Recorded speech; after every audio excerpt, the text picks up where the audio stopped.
Welcome to MSD at Home series. Thank you for joining us. We have all sorts of technical difficulties today, but hopefully we'll get through.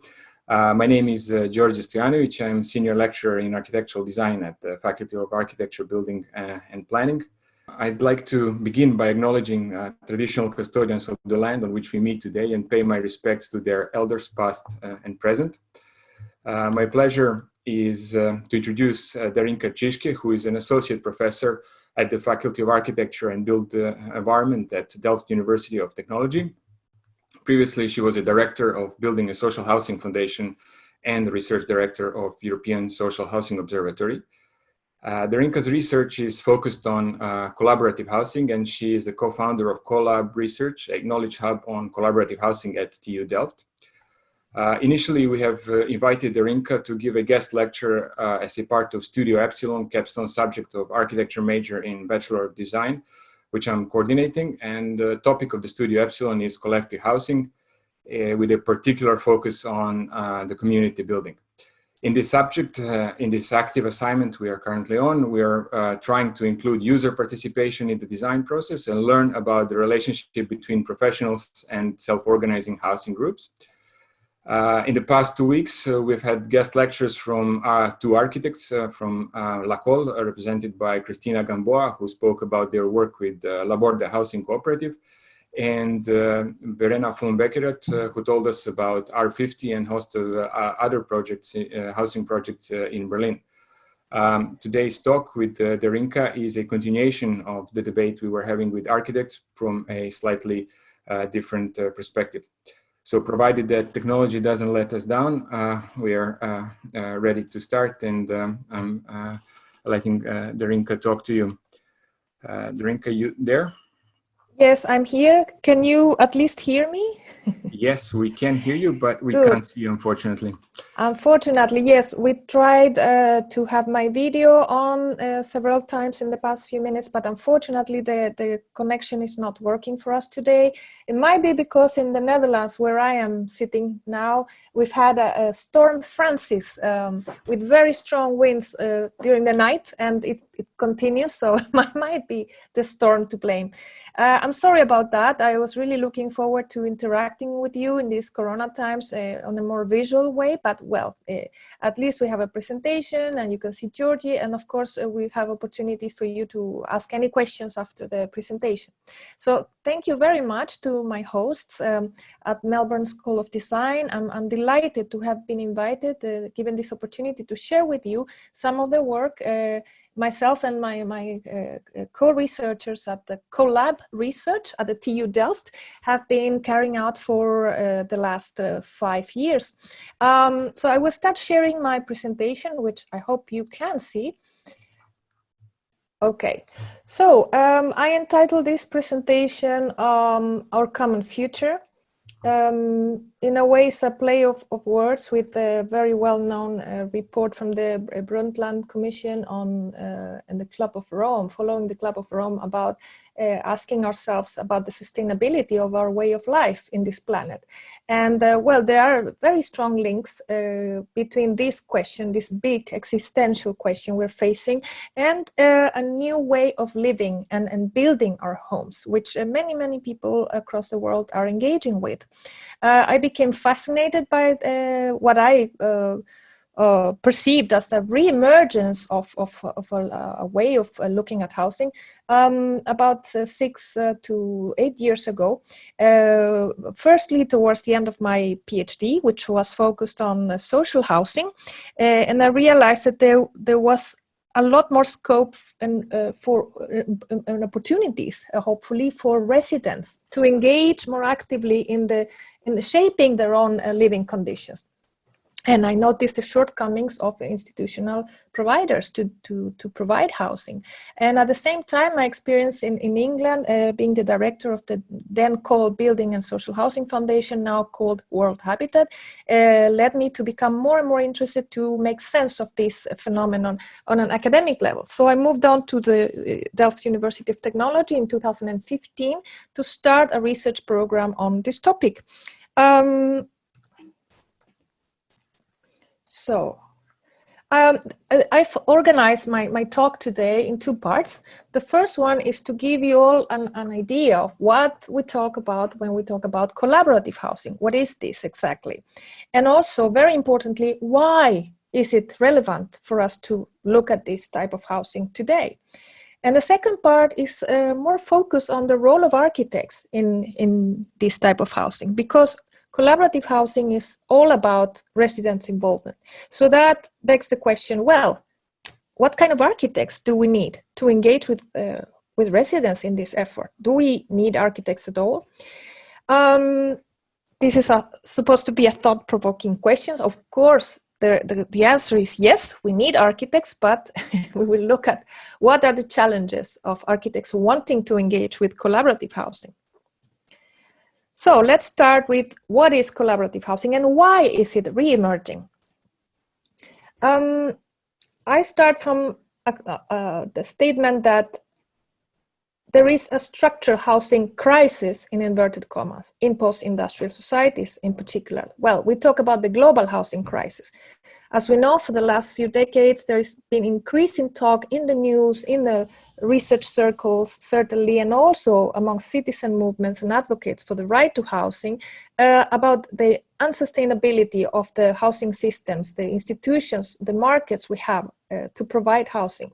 Increasing numbers of people, especially since the global financial and economic crisis, they have become homeless or insecurely, inadequately housed.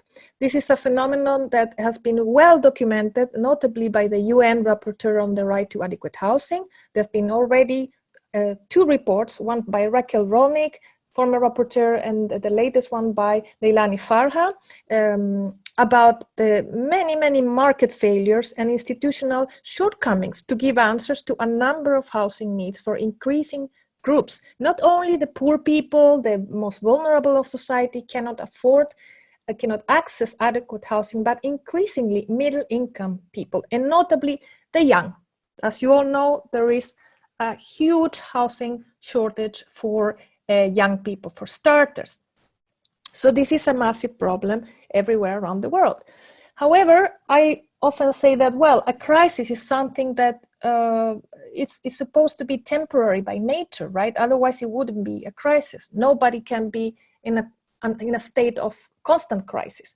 So I call this rather a structural problem. So structural housing shortfall. In parallel to this, we see that there have been, over the last few decades, a number of new urban living trends developing. I will explain to you later how this comes together. So I'm sure you know, you have heard, you have been even part of a number of new developments or the revival of old trends to come together with other people, to exchange, to share. So we see the urban commons. There's a lot of discussion and research going on into the commons. As we know, the work of Elinor Ostrom has been pioneering in that sense, but there are many people who are now revisiting these theories and stretching it to the housing field. Housing, neighborhoods, communities, doing it for themselves, by themselves, sharing things, governing it together. Then shared living. In housing, we see more and more the revival of old types of communal housing, but also commercial investors interested in co-living ventures. So in a way, shared living is coming to the mainstream. Co-working, a similar phenomenon, and the peer-to-peer economy. As I said before, people taking initiatives to share, to exchange goods and services. So importantly, this is not the same as the so-called shared economy, such as Airbnb, Uber, etc., where there is a capitalist entrepreneur who benefits from the surplus created by the exchange between peers. No, I'm talking about the real bottom-up peer-to-peer economy. So what does this have to do with the housing crisis? Well, basically that many people are really frustrated and fed up with a situation where social housing systems are overstretched. there is decreasing funding, public funding, and the increasing commercialization of many social housing providers across the world has led to social housing not being available for a lot of people who are on waiting lists or cannot access credit. Basically, young people who don't earn enough or don't have stable contracts to get a mortgage. So there are a lot of people priced out, outside the market. So what do you do when you can't access or afford suitable housing? You can do a number of things. You can live with your parents, which is a very dysfunctional in the long-term strategy, as we know. You can share with others in a flat, but what about when you want to form your own family and you need more space and privacy? So many people have discovered or rediscovered, I would say, the value of coming together with a group of other people who share a common vision of how they want to live. So it's not necessarily only about affordability. It's also about shared ideals, about the environment, about community life, solidarity, mutual help, and also about new living trends that have to do with demographic change, the way families or households are changing. The market tends to provide for a very standard type of a household. So typically the working family with children. But as we see, there is an increasing mismatch between that type of offer of housing and the demand, which is way more diversified. So collaborative housing basically is an umbrella term, a wide term that encompasses a very broad range of collectively self-organized and self-managed housing. So it's people coming together with a shared vision of how they want to live, and they help each other to achieve this ideal. Now, what is the difference, as I was saying, between conventional housing and collaborative housing? As I was explaining earlier, in the typical housing market view, you have an individual household composed of a family, and you provide a self-contained home with entirely private spaces. This can be either self-provided, for instance, a family who has the means buys a plot and hires an architect to build their own house, or most of us, they would go to the market to buy an already made housing development by a developer, a professional developer. And then we have a type of shared housing in the conventional, let's say, housing market, which is sharing by necessity, and it tends to be short-term. This is typically the case of students, right? They either live collectively in a dorm, a student home, or people who are starting in the job market. They don't have so much money, or they want to save, and they share a flat or a house with others. So in this case, we have small private spaces, your bedroom typically, and shared common areas. Here we have that this happened normally in the case of rental, where there is a landlord, private or institutional, who rents out this accommodation, typically flats or sometimes houses, and there is a contract of shared living. And then we have the transition to collaborative housing, which shares some of the attributes of the previous version, so the shared home by necessity. The big difference, though, is that in this case, you share a home by intention. That means you really want to live with others and to share a number of facilities and activities with other people. And you want to do this in the long term. So collaborative housing is not meant to be a transitory solution. It is meant to be a long-term life commitment. So how does this look in architectural terms? You have usually small private spaces, so your bedroom, sometimes a kitchenette and a bathroom, and even a small sitting dining space, and a number of generous shared common areas, such as a common room, the laundry, even a workshop where you can build things, yoga room, even sauna in some places like Northern Europe. You also not only share the space, but you share a number of social activities. You need to organize in committees to carry out a number of maintenance and management tasks. And why not also some social activities for the children, for the elderly, for whoever lives there. Finally, all of this implies collective decision-making.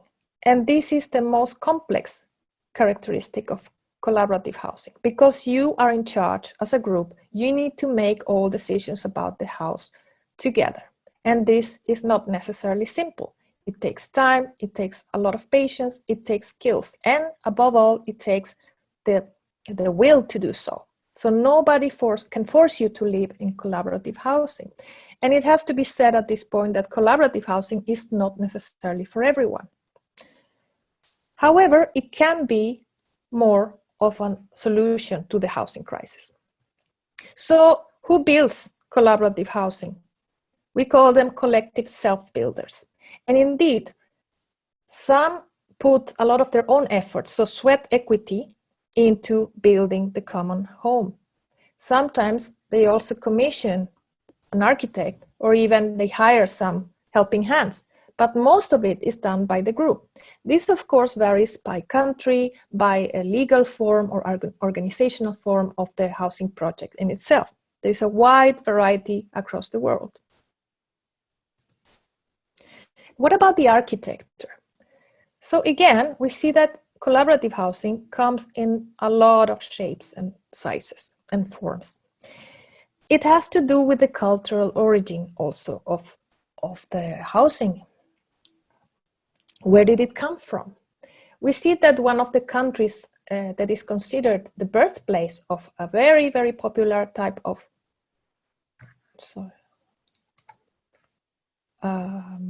can you see my presentation? Yes. So one of the countries where the co-housing was born is Denmark. In the 80s or even in the 70s, the first communities started to emerge. So in Denmark, there is a long-standing culture of commonality and doing things together and being cozy with each other, the hygge society, right? So part of this is cooking and eating together. If you put a number of families to live together and they share a common dining and kitchen rooms, they then form groups who take turns to cook a meal for the whole group. So say you have 30 people living in the housing complex. Then every week, a team of 6, for instance, they will develop a menu and do the groceries, cook, serve the food to the rest of the community, and then do the dishes. This is a lot of work. But if you do it only once a month, you benefit from the rest of the time of not having to cook, not having to do the dishes. This works very well in practice, but most importantly, it makes bonds. It leads the community to become closer to each other. Now, this model, as it is called bofællesskab in Danish, but it attracted the interest in the 80s of a couple of architects who came to Denmark from the US to document how this form could be expanded to other contexts, notably to the USA, and they call it co-housing. So McCannant and Duret have been credited by favoring the expansion of co-housing to the rest of the world, notably to the USA. However, ever since, we see that this type of housing has become more and more diverse. Sometimes something that is called co-housing doesn't necessarily have the original attributes of cooking and dining together. So here we have an example of the floor plan of how it works in a typical Danish co-housing of bofællesskab. This is a mostly suburban typology because originally people with young families, with young kids, they wanted to live in a very leafy area outside the city and build kind of their own little village. But increasingly, these co-housing communities have diversified to include other generations, so elderly people, and what we call the multi-generational co-housing. And we also see co-housing in urban areas in different parts of the world. So we can see the next model in Sweden, There's an example there of Fäckneppen in Södermalm, a very sought after part of central Stockholm, where we see a block. And this block actually is owned by a municipal housing company.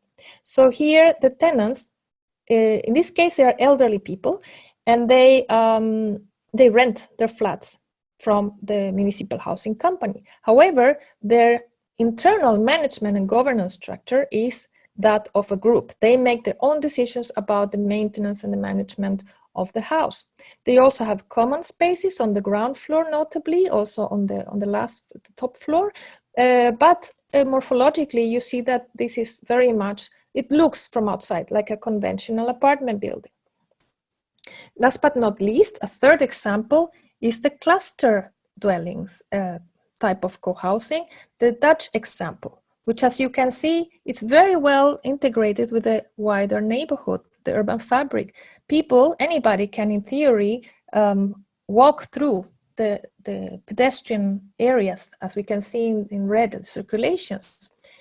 So it's very gezellig, as we say here in the Netherlands. That means you can meet your neighbors, even if they're not part of the community who lives there in the co-housing.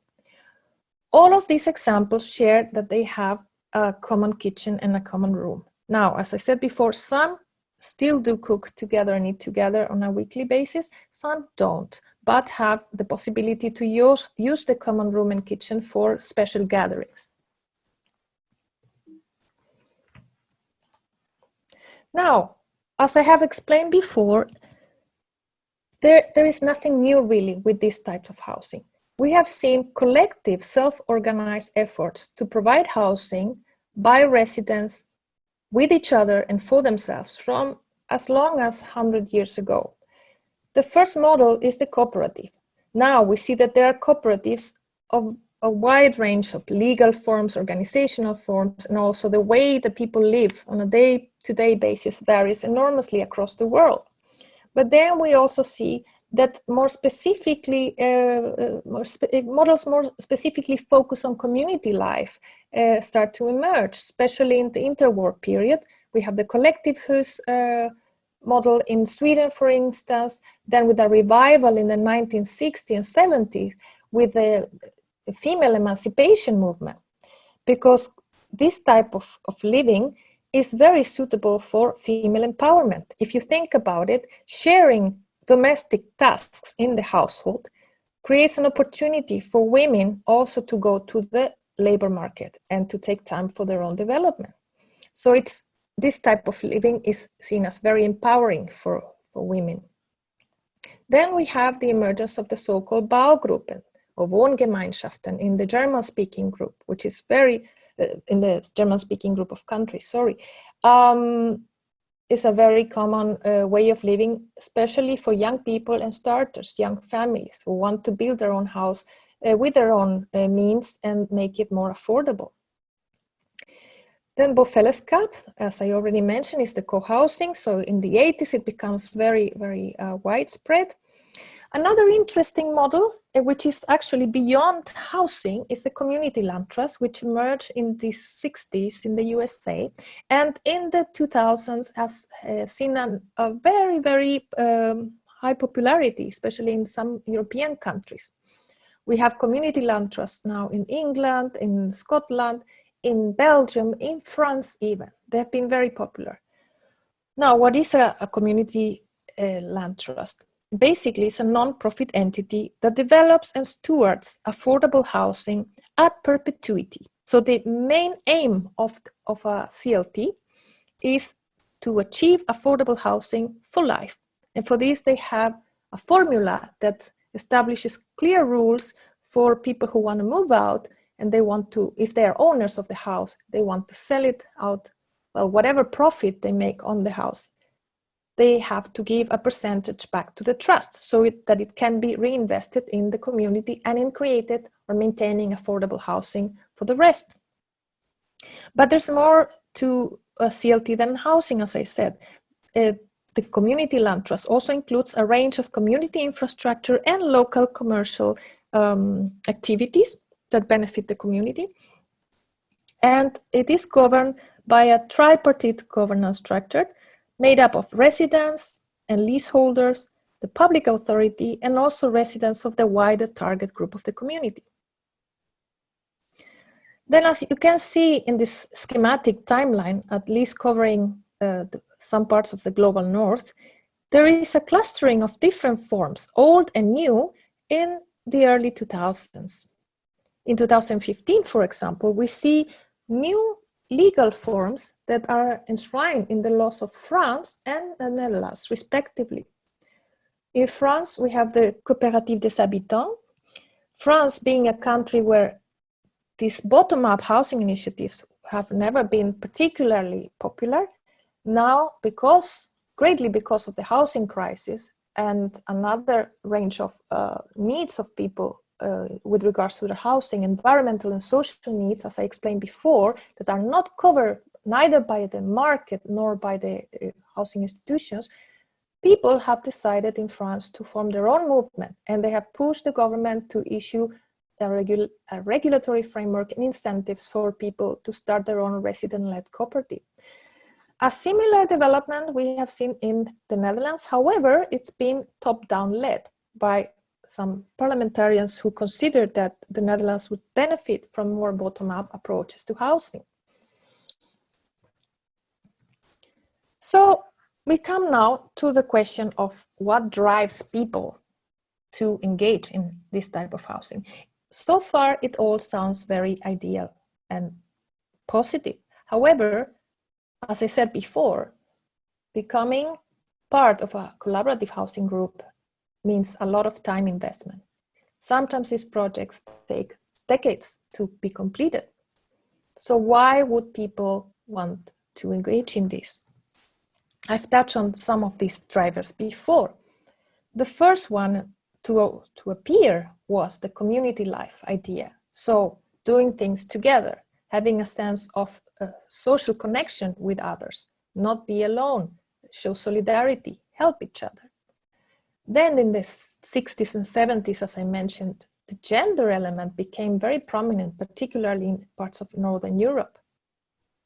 Also in the 70s and the 80s, a sense of environmental sustainability started to appear, notably, as I said before, with the work of the Brundtland Commission on Sustainable Development and the Club of Rome.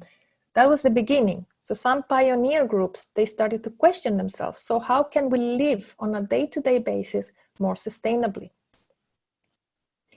Demographic transition started to become an issue again in more advanced societies, notably in Sweden, in the 80s, where baby boomers at that time, they were about in their 40s, they started to wonder, how are we going to live when our children have left the house and we are retired? Hopefully, they said, we're still fit. So how are we going to spend the rest of our lives?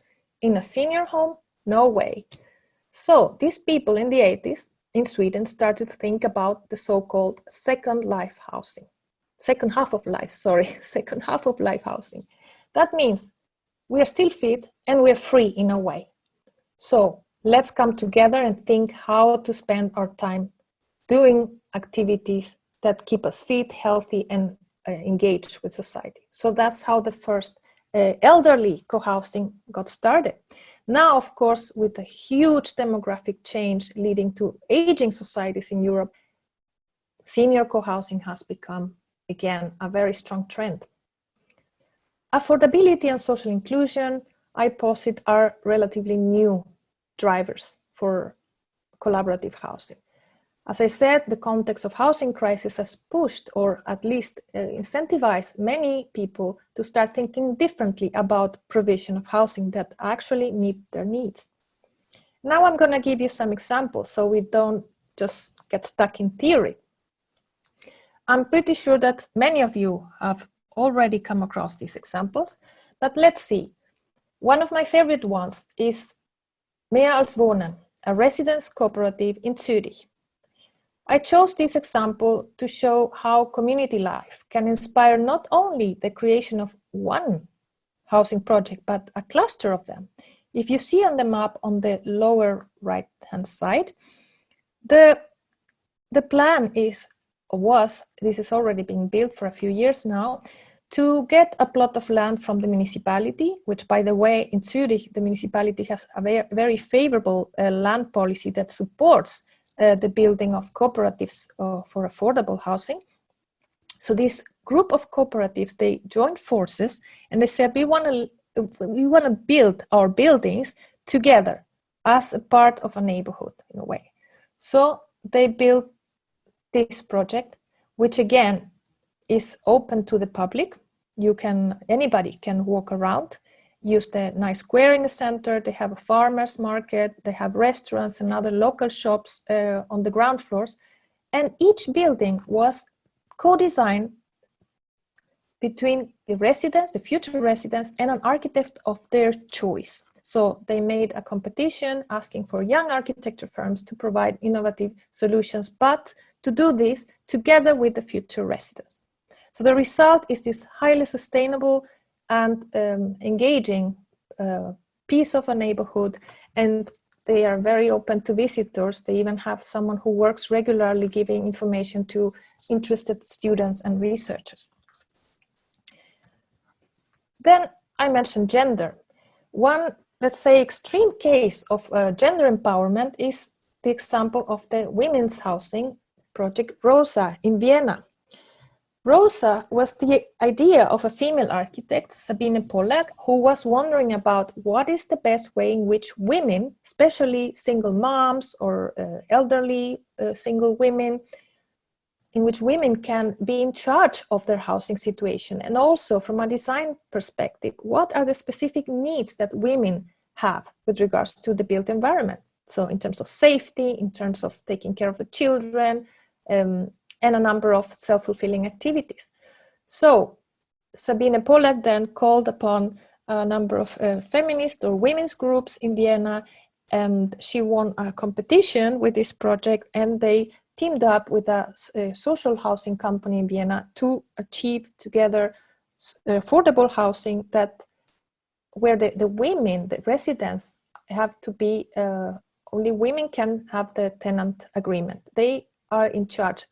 Men can live there, but the person who has the right to live there in the first instance is the woman. So that gives these women a lot of power over their housing situation.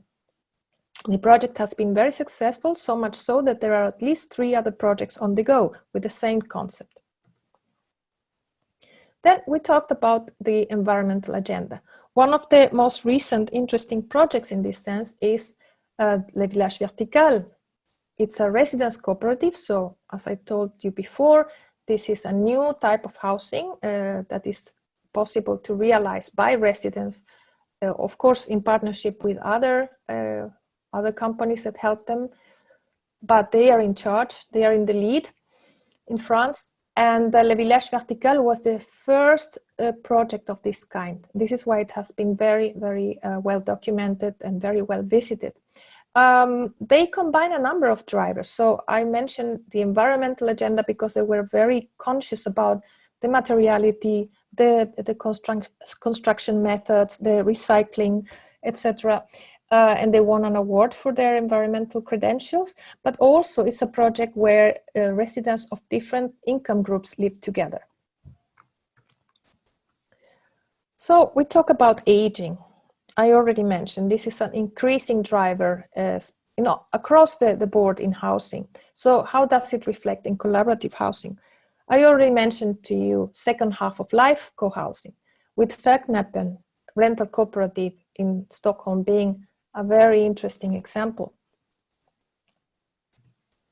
Household diversification. I also mentioned this as a very important driver because we are not anymore a society where everyone has the same needs. As I said, we have different types of households with extended families and single households on the rise. Here we have an example that aims to respond to those needs. In Brussels, a group of architects who wanted to help a number of families of ethnic minority groups on low incomes, they helped them to find a collective loan and some land from the municipality to achieve affordable housing for this very diverse, ethnically diverse group. So L'Espoir actually is a very nice project in the center of Brussels. Also with high environmental standards, they received an award for that. It's affordable and it's inclusive. So you have people who otherwise wouldn't have been able to access this type of housing in this location. Last but not least, a very recent experiment, we can even term it, with collaborative housing, is what some housing associations, so social housing providers in Amsterdam are doing, especially in the wake of the 2015 refugee crisis. So we had in the Netherlands, and as in many European countries, a huge sudden influx of refugees. And we had to house them. The housing associations in Amsterdam, in the Netherlands, they have an obligation to house people in need. So one housing association who deals particularly with young people in Amsterdam, they had the idea to bring together in equal numbers young refugees with young Dutch people who are starting in the housing market. And they say, well, they have a lot in common. They're young and they are starting their lives. So let's put them together and let's get them to organize, to self-organize, to manage a number of aspects of their daily life. This, as I say, so-called experiment has been hugely successful and has attracted a lot of interest, not only in the Netherlands, but abroad, to see how these youngsters can help each other, but they can also help to integrate the newcomers by learning the language from their peers and also learning about the local culture, forming social networks that will help them to integrate in the wider society later on. Myself and my team have conducted some research on this, which at the end of my presentation, you can see some initial publications if you're interested. It seems to be a promising pathway for collaborative housing and social integration. So now I've done the first part of my lecture. Normally, if we were on a face-to-face situation in an auditorium, I would now ask the public to reflect on what they have heard. So I don't know if, Djordje, would you like to take some questions or shall we continue?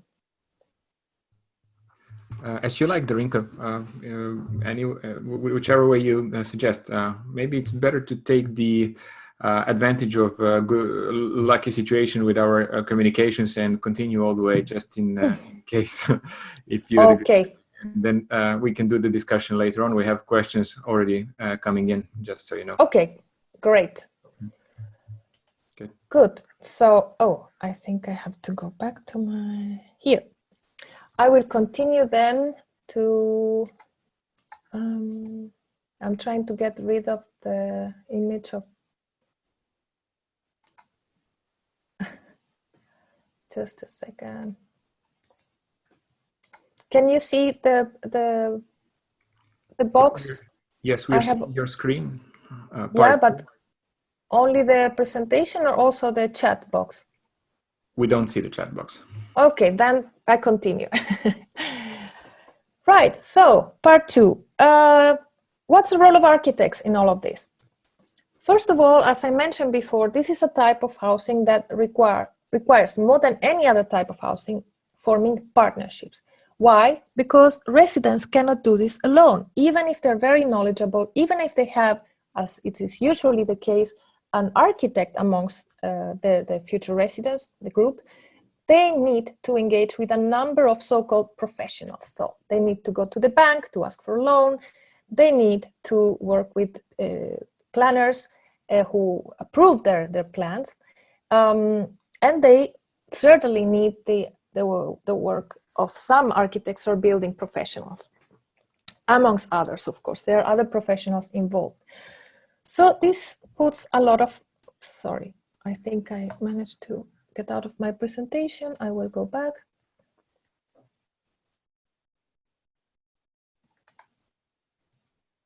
Now, so partnerships, indeed. And this requires from the architects and the professionals in the built environment a change in the mindset. I call it a paradigm shift, which goes from the culture of participation, which we know at least from the 60s, participation has been a buzzword and also practiced genuinely by many people in the planning and housing professions, but we need to move from participation to what we call co-production or co-design or co-creation. All these co-words that are so fashionable now. But what does this really mean? Well, it means that we need to move from seeing the future residents as passive consumers, who we sometimes maybe ask or consult in the classic participation ladder, to actually partners with whom we have a horizontal relationship. So we have to start looking at residents and also the group, the collective, as an active agent who has their own ideas, their own aspirations, their own vision, and their own resources. This is not easy, especially for seasoned professionals who grew up in a different era with a different mentality. So I think that the future is the young people, the young professionals, the students who are starting and they're still able to adopt a different mindset, not only about an architect who knows it all, who is the expert, but about an architect who is willing to listen and to learn from others. Here, I would like to show you an excerpt of a video of a case of the Community Land Trust in Brussels. If you remember, I showed you one case, one slide with L'Espoir project, where you have ethnic minority migrants building a housing. That wasn't in itself a CLT, but it was the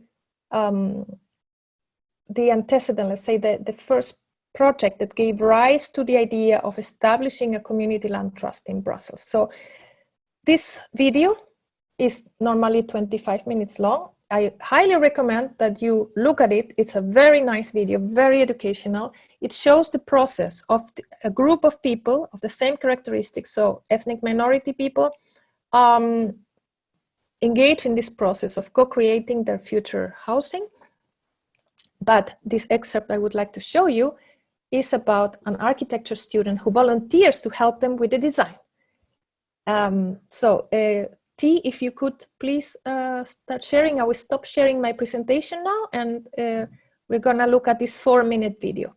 And afterwards, I will resume.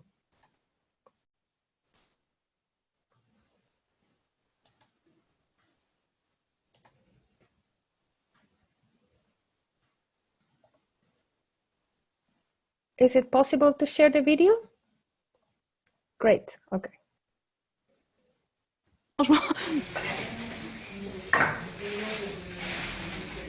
Je suis partie du principe que cet espace du jardin est très important, et en plus, lors de tous les ateliers, je me suis rendu compte qu'une des choses sur lesquelles, que vous étiez prêts à partager, c'est justement ce jardin, où plus ou moins tout le monde était unanime et tout le monde était d'accord et se rendait compte que la parcelle ne permettait pas d'avoir chacun son jardin privé. Donc 2 bâtiments sur chacune des 2 rues, et qui viendraient refermer l'îlot et qui donneraient un espace central privé. Le soleil vient de par là, donc c'est bien d'avoir un bâtiment qui est plus bas de ce côté-ci pour laisser entrer la lumière dans le jardin, justement, dans cet espace central. Voilà, donc ça c'est une première option. J'ai pensé à un bâtiment qui couperait la parcelle d'une façon un peu différente. Un espace plus privé au centre. Votre espace fait partie du bâtiment, de l'intérieur du bâtiment ou de l'extérieur du bâtiment? De l'extérieur. Donc cet espace-ci donnerait sur le devant, sur la rue, tout en gardant un espace intérieur complètement privé. Et il y aura la porte ici ou pas? On pourrait imaginer que la porte se trouve de ce côté-ci, oui, effectivement. À la limite de l'espace? Non, sur le bâtiment, par exemple. Sur le bâtiment. Ouais. C'est simplement, ils veulent faire une place devant pour permettre aux gens de venir se mettre devant. Un espace. Même l'intérieur. Vous vous rappelez qu'ici, devant, il y a aussi une terrasse, vous vous rappelez? C'est une terrasse. Oui, dans la même mesure, de la même manière, ils ouvrent de l'autre côté. C'est le principe que s'il faut qu'il y ait un espace où des gens doivent venir s'asseoir, ça ne doit pas être devant chez nous. Là, la sécurité est très importante. Cette solution-là propose plein d'avantages. C'est une idée parmi vous. Oui, voilà. C'est une idée un peu. C'est ça, en fait. En fait, Du moment qu'on pose les questions aussi, C'est ça, c'est ça, c'est justement pour amener Parce que ces genres d'espace, il peut y avoir des problèmes. Mais il faut savoir qui... Donc je vais même pas vous proposer la dernière. Mais la première, moi, non, si, il faut nous la proposer. Mais je préfère la Justement, première. là c'était. On ouvre carrément l'îlot au public avec un jardin. Avec un jardin qui pourrait être utilisé par tout le monde. Et si on laisse tout l'espace là pour juste s'asseoir, là il n'y a pas beaucoup de logements d'après ce que moi je vois. Et comme ça, là, voilà, là il y en a beaucoup au moins. Mais là c'est un peu petit, pour moi c'est petit comme ça. Donc effectivement, la possibilité d'ouvrir vers le quartier était une volonté quand même partagée, voir encore sur quelle forme ça se passe. Mais je pense aussi qu'on a pointé à différentes... Ça doit être clair rapidement en fait, parce que si c'est comme ça, ça arrive. Mais la sécurité, tout le monde a relevé le problème de la sécurité. Et à un moment donné... Il y a certaines personnes qui ne savent pas ce qu'est la sécurité aussi, et qui n'ont jamais eu aucun problème de sécurité dans leur vie. Mais j'ai entendu ici des solutions très concrètes, des personnes qui disaient qu'il faudrait avoir des codes, enfin, il y avait tout un système. Voilà, il y a eu déjà des petits début de réflexion. Moi, je pense vraiment que le but, justement, aujourd'hui, c'est de réagir, comme vous le faites justement, sur des projets qu'Alessandro amène. Et c'était le but aujourd'hui, de provoquer un peu. Mais sache que, effectivement, le projet ne fait que commencer. Voilà, il s'agit en quelque sorte d'une nouvelle forme de partenariat, en quelque sorte, entre des ménages. Okay. I will share again my presentation. So that was the excerpt of the video I wanted to show you. And again, as when I'm in a normal classroom situation, at this point, we usually have a debate with the students or the audience about what they saw, what their reactions are about this situation. Well, clearly, this is a very well-intended or very well-intentioned architecture student who wants to help with his knowledge the group. And you see that the group is a highly diverse group of people. So they're from ethnic minority, but they're very clever in what they want. They know very well what they want, and they know very well what they don't want. So this creates a clash, right? It creates a clash between the expert view and the view of the people who are the residents. And I've had people tell me, oh, but they don't know anything. They're clueless, you know. What they are saying is not realistic, or what they are saying is a typical selfish view. Fine, it might be like that, but the architect needs to engage constructively with the residents and with their views. So this is why I have conducted a brief research amongst architects who I know who have worked with resident groups such as these. And I asked them, so in your experience, what is different as an architect of working with a client in the conventional mode and working with a group of residents in collaborative housing? So these are some of the answers I got. First of all, in terms of process, my colleague said, well, it's actually more satisfying to work with the residents, even if it's more time consuming and frustrating at times, because at least you're seeing the result of your work in real time. Through discussing over and over successive drafts and models with the residents, you get a sense of achievement that you do not have in conventional architecture, where you see the end product at the very end. And furthermore, you see the lived experience, if you get to see it at all, of the future users only at the very end. it is also leading to more creativity, because they told me, actually, working with 10 residents gives you more ideas than if you're thinking alone. So I learn by working with the residents. I learn as an architect. Then they told me, you do not need to compromise your creative freedom. In a normal or a conventional situation, the architect would ask the future resident, well, how would you like the building to look like? But here you need to focus on how do you want to live? And the shape will follow the function in a way, and you will do that together. Then clearly they recognize you need to have a broader set of skills. The architect is not just a master designer, you also need to be a facilitator. You need to listen. You need to be able to manage a group. So this is very challenging because you need to balance, ultimately you need to balance giving voice to the residents with asserting your authority as an expert, because after all, you are the trained designer. Then what about time? There's a lot of talk usually, and I mentioned it at the beginning, that many of these projects are very time consuming. Well, my architect colleagues and friends, they said, true, but we have already learned a lot. There's a lot of knowledge out there, both practical knowledge and academic knowledge about how to best plan and manage collaborative housing. So if we do this well, if we plan it and manage properly, actually, there's no need to have a more time-consuming process than the conventional. It can even be more efficient, because if you invest more time in the communication and deliberation, you come to results faster. Last but not least, what about the end product? Some of the advantages highlighted by my colleagues were you get more diverse housing types, of course, because every project is different.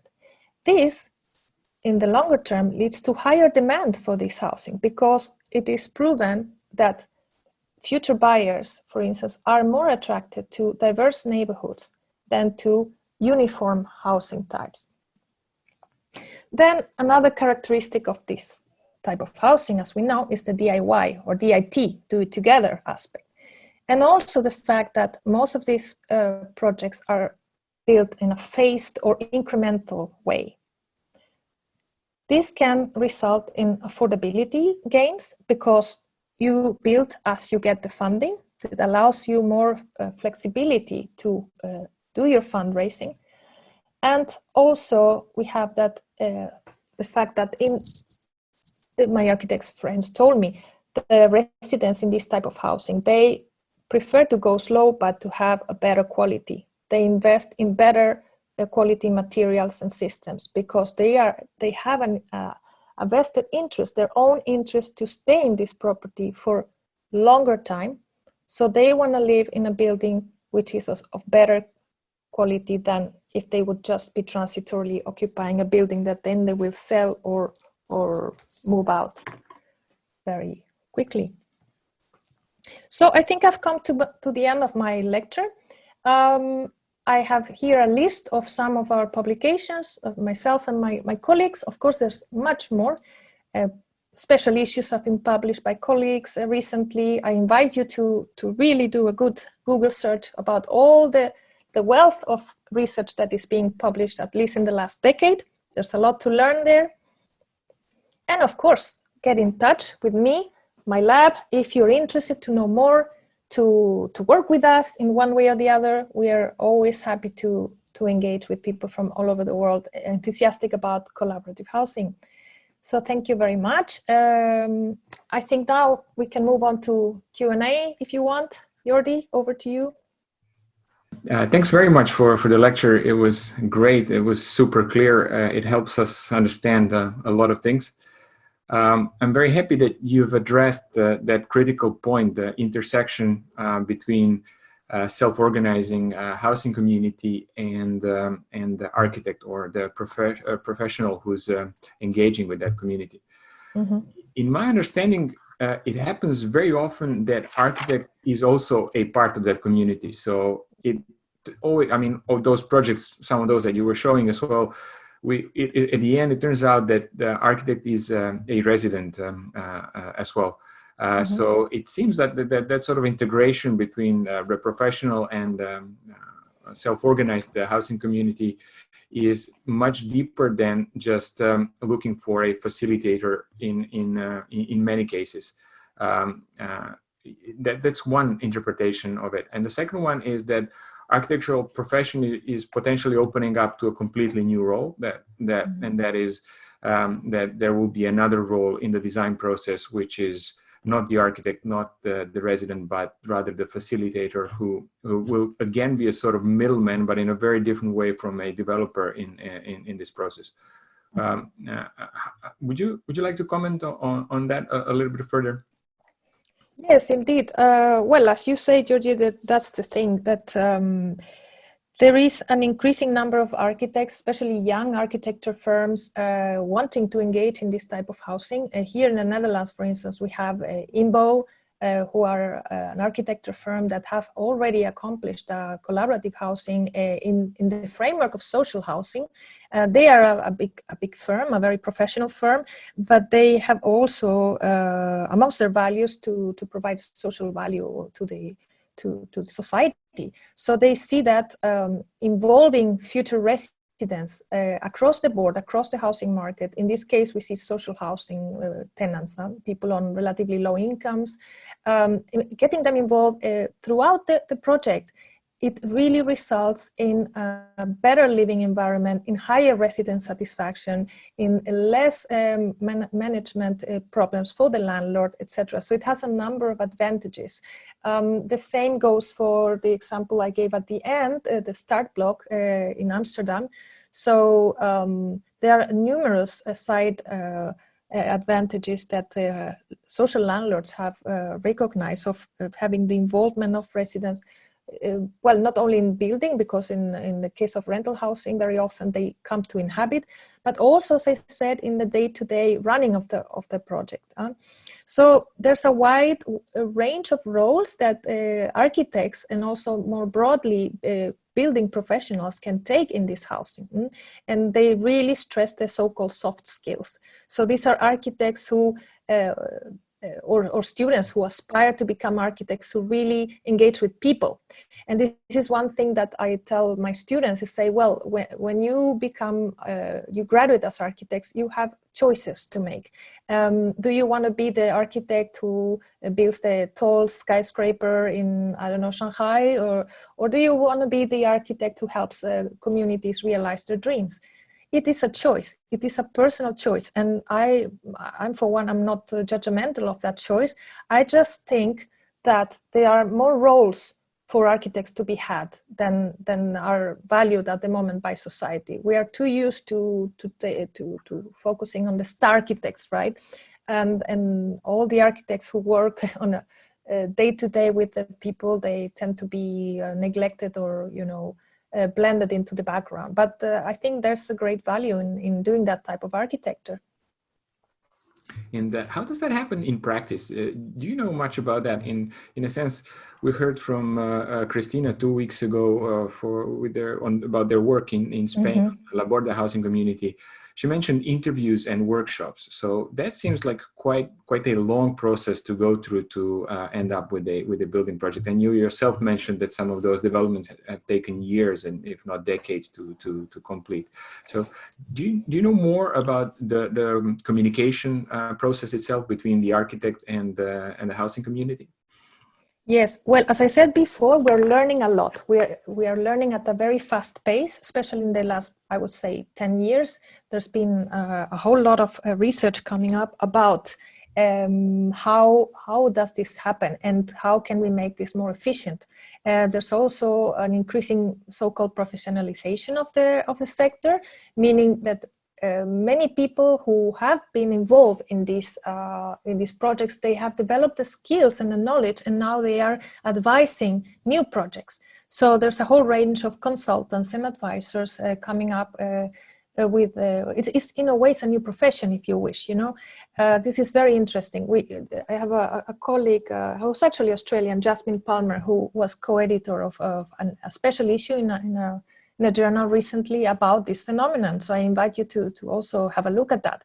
So Christina, yeah, I know the work of Christina and Laborda very well. It's been one of our case studies, and indeed they have done an amazing job in terms of mobilizing people. Also political support is another dimension I didn't mention in this presentation, but it's really crucial in order to obtain affordable land for the housing.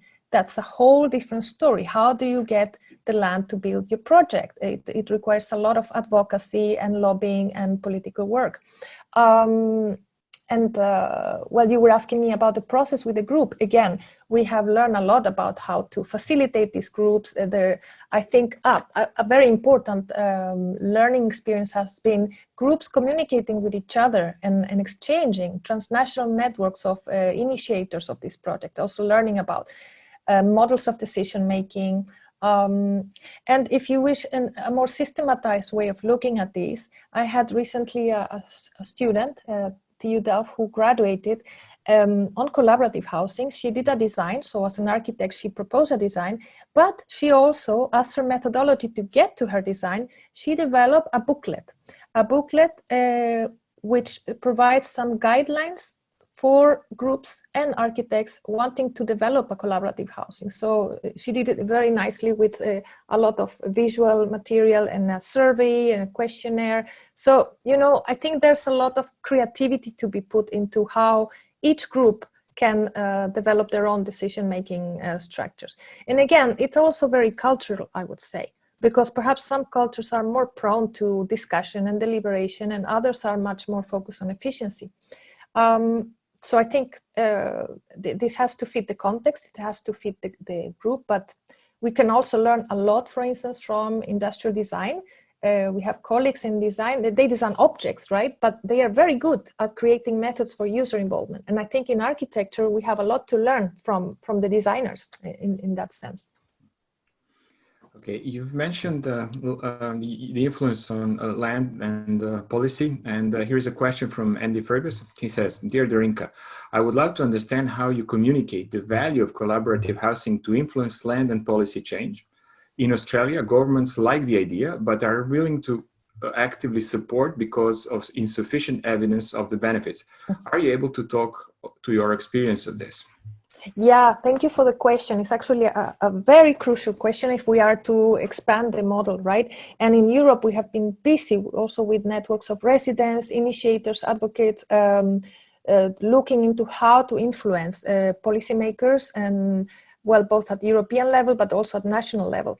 As I said before, we've had great achievements, I think, in certain countries, notably in France, where the citizen movement, they have been very, very effective in pushing for change in the legislation. And not only do we have in France now the possibility to do resident-led cooperatives, but also their own type of CLT. The French, they always like to adapt things from abroad in a very French way. So they call it differently in French, Office de Foncière Solidaire, OFS, I think that's the name they gave it. And there's a lot of, as I said, creativity and work involved. Political action is crucial. That, as I said before, if you want to influence any government, you need to lobby for it. Just as the real estate lobbies for more money for building or subsidies, same thing goes for collaborative housing. If you do not have a political movement behind, it's going to be impossible to mainstream as one more option in the housing market. So yeah, as an academic, of course, I'm very enthusiastic, but my job really is try to provide the evidence to support that effort. And this is what we're also busy with. At the moment, in my lab, we are carrying out a project that is called collab mapping. So for most of this year, we got a small grant and we have been cooperating with Urbamonde, which is an NGO focused on spreading community-led housing in the world. And we are working together on a system of categorizing the data we have on collaborative housing forms in Europe. And the idea would be to have the first quantitative estimation of how many of these projects and of different kind of these projects we have in Europe. It's quite an ambitious effort. There's a lot of problem with the collection and the reliability of the data. I won't bore you with the specifics, but it's at least a first attempt to have some idea of how much are we talking about.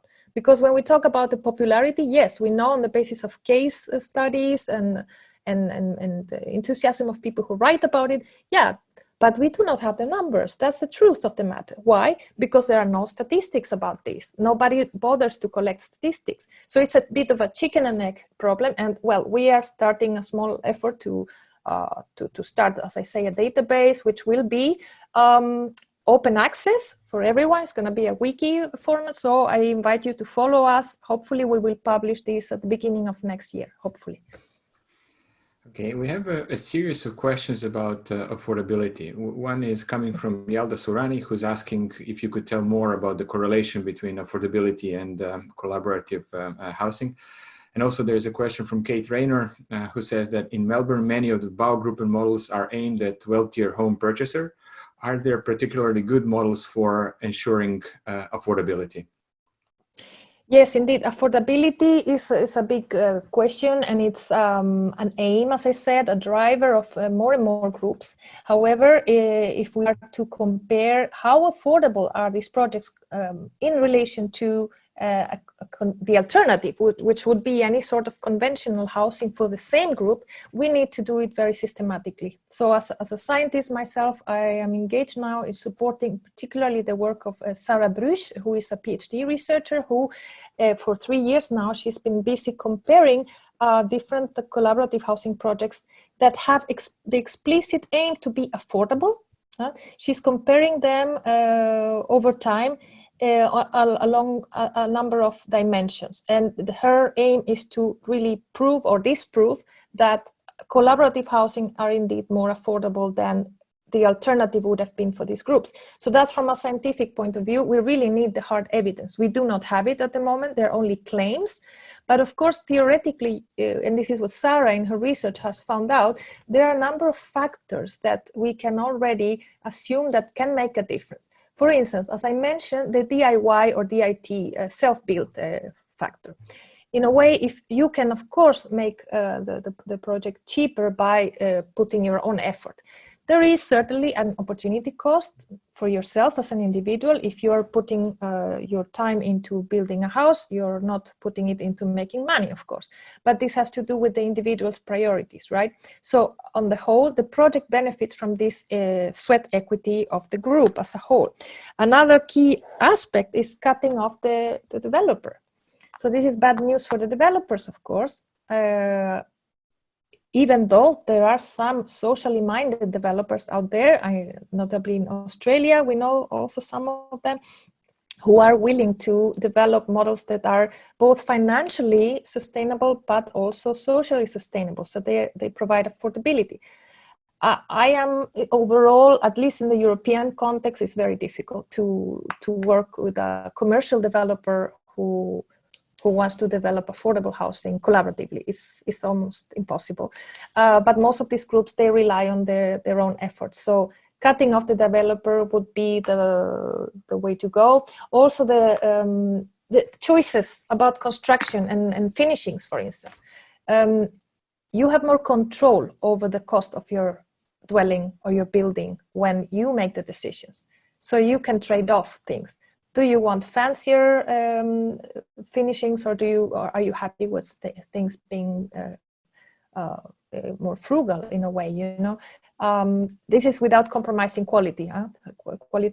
Quality not to be misunderstood with luxury. So these are all choices that the group makes and that can help affordability. And last but not least, a main affordability factor is the land, as we know. So again, we go back to the question of the push for earmarked land from municipalities for affordable housing, and collaborative housing should be included as affordable housing to be afforded any special subsidies or discounts. That would be I would say the the way to go to make collaborative housing affordable. There is a thank you from Jasmine Palmer, whom I think you've mentioned. Then there is a question about elderly and how suitable is collaborative housing for elderly, and what options do you see there? Is this exclusively for a certain type of residents, or there is a potential to consider development in a sense that could include a diverse groups of residents? You mean that to make it more inclusive? Yes, more inclusive, and not. There's a lot of mention that we would have co-housing developments which are specifically targeting elderly, like retirement villages and so on. So I'm wondering whether or not you've come across to alternatives to that, which are not exclusively for a one type of resident. Definitely, yes. Also very important question.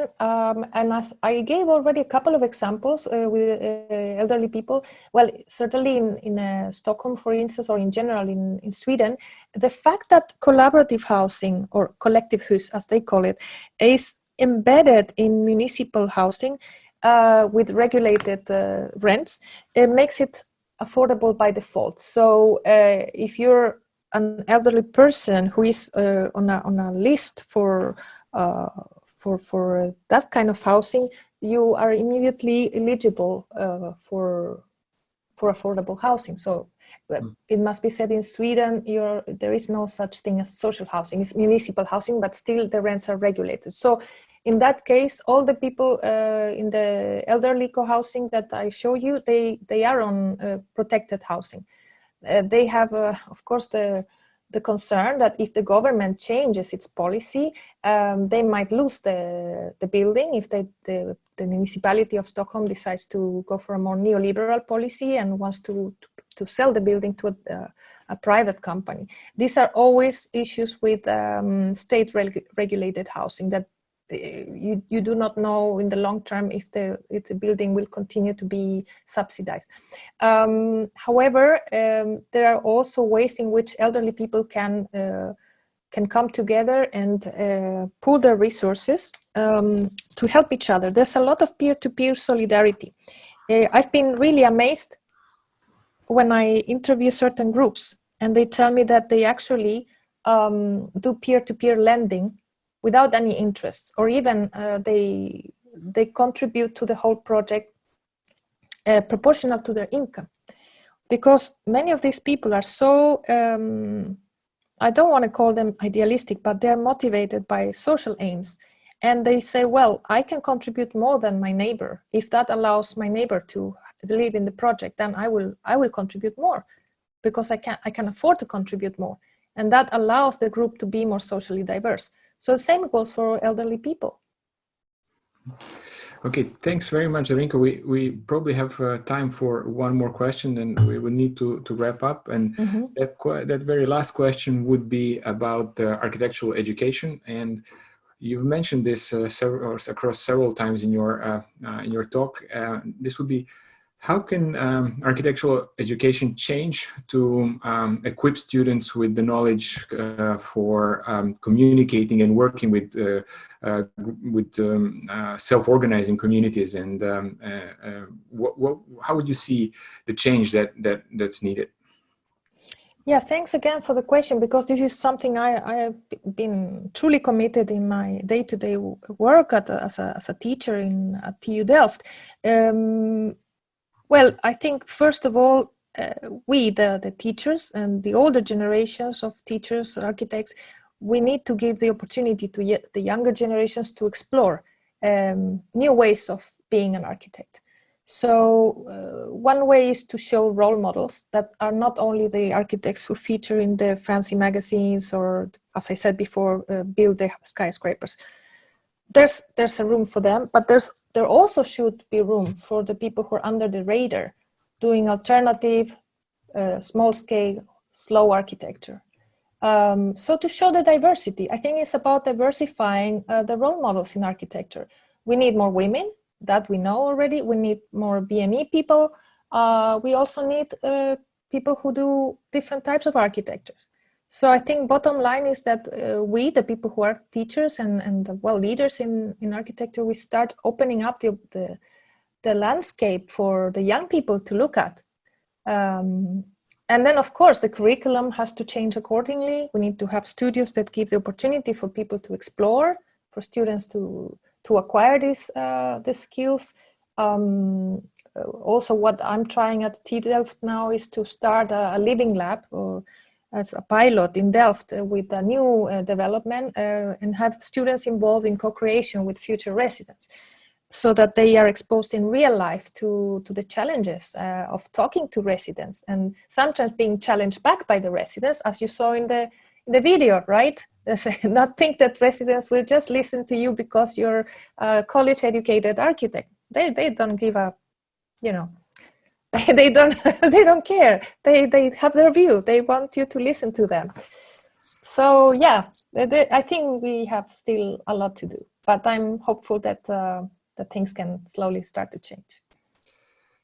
Thanks very much, Darinka. We better conclude here. Maybe we just have time to announce future events coming to MSD at home.